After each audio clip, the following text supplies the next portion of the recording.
Let's return now to the introduction of the Future Made in Australia bill to Parliament, a big focus for the government today.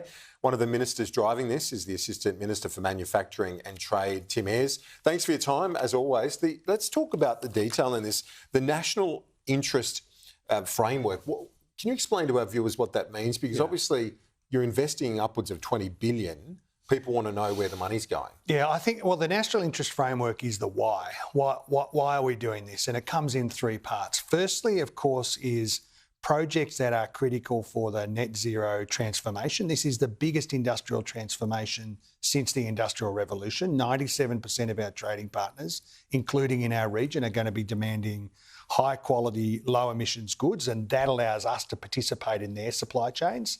Secondly, it's about making sure that we capture where Australia has current or future comparative advantage, particularly in the critical minerals area. This means we get into minerals processing, value add onshore instead of exporting ores.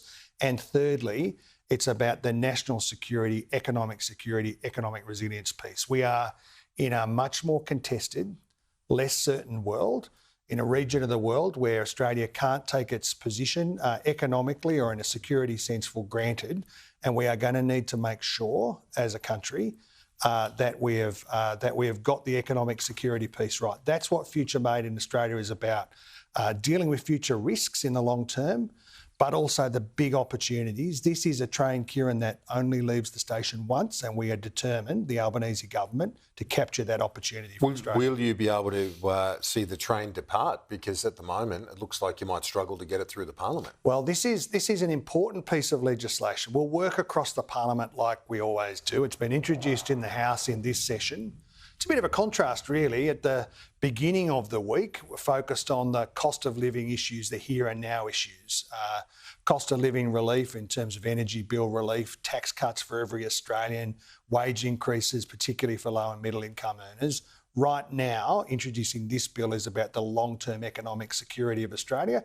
We'll work in the Parliament, but we'll be uphill and down dale, I can tell you, over the course of the rest of this year, talking to country communities and regional communities and outer suburban communities about what this means for them, their communities, good jobs, but also for the economic security of Australia. The Coalition don't like the tax credits for production, whether it be in hydrogen or critical minerals. They've described it, as you know, as tax cuts for billionaires. Well, how do you counter that? And how do you? Because on the other side, you've got the Greens saying they won't back it unless there's explicit guarantees that no fossil fuel projects will be supported. So either way, do you have to make a compromise? Can I make a perhaps naive political point here for a second, Kieran?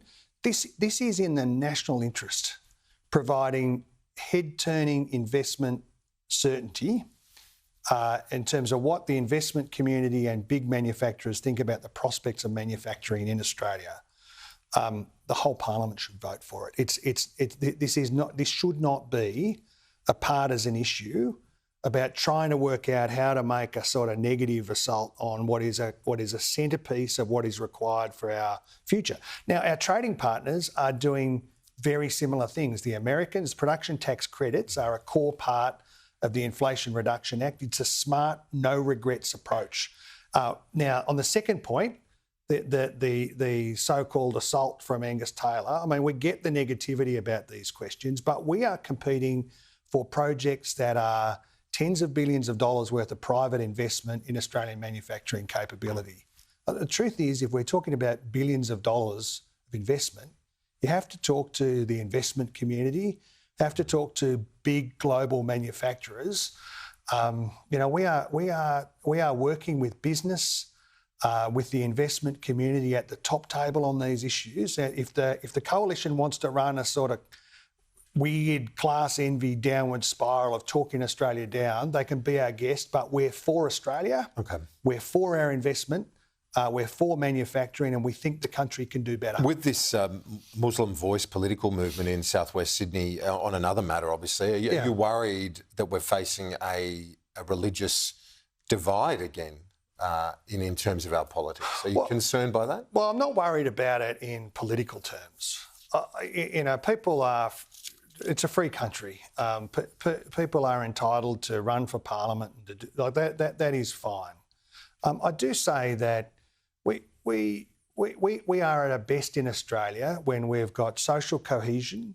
We're bringing people of many faiths, of many views, right across the system into our parliament. We're doing it in a cohesive way. We don't have a great history in this country when it comes to that kind of sectarian politics. Well, you've got to say it's a Muslim party, and then who's to stop a hard, Christian fundamentalist party or whatever else? Well, I've never been a big fan of this kind of identity politics. The truth is, we've all got common issues as Australians in our suburbs. Future Made in Australia is a good example, right? That is in our national interest. It's in the economic interests of young school leavers to have good jobs to go into. It's in our national security interest, and it's the interest of making sure we capture the renewable energy superpower jobs of the future. Assistant Minister for Trade and Manufacturing, Tim Ayres, appreciate it. Thanks, Kieran.